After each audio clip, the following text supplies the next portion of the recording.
हो दादा पेन ए बाबा पुढे हो, कुठे इथं पेन विकत बसतो, कस्टमरची वेळ आली, चल तिकडे. काय तरी आपलं विकत बसतो इकडे.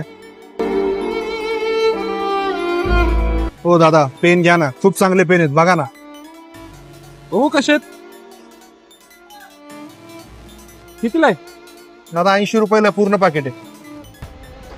काय? अरे हे स्टेशनरी मध्ये पण 80लाच भेटतंय. बरोबर सांग कितीला जाणार, सांग. 50ला दे. हो दादा 50ला कसं होईल, मला 5-10 रुपये भेटतात फक्त ते, असं कसं बोलता तुम्ही. ठीक आहे, नको मला, जा येतो मी स्टेशनर.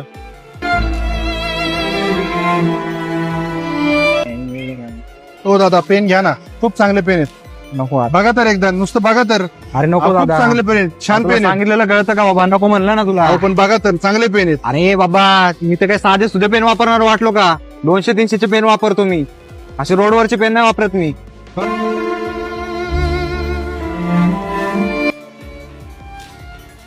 दादा इकडे रे एक मिनिट. दादा पेन घ्यायचं तुम्हाला, पेन घ्या ना, चांगले पेन आहेत, खूप चांगले पेन आहेत. पेन नाही घ्यायचं, मला तुला एक विचारायचंय.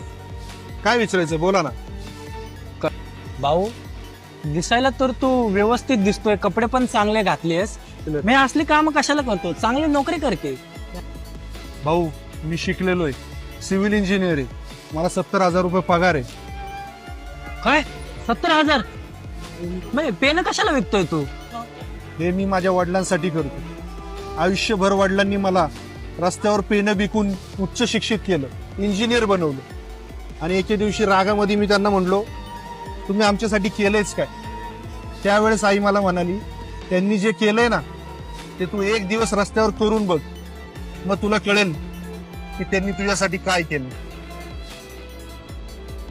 बरोबर आहे मित्रा, जोपर्यंत आपले वडील काय कष्ट करतात हे जेव्हा आपण एक दिवस स्वतः आजमावून बघत नाही, तोपर्यंत आजच्या जनरेशनला आपल्या आई वडिलांच्या कष्टाची किंमत कळत नाही. आणि तुला याची जाणीव झाली ही खूप मोठी गोष्ट आहे. मला आज कळतंय वडिलांनी काय केलं माझ्यासाठी.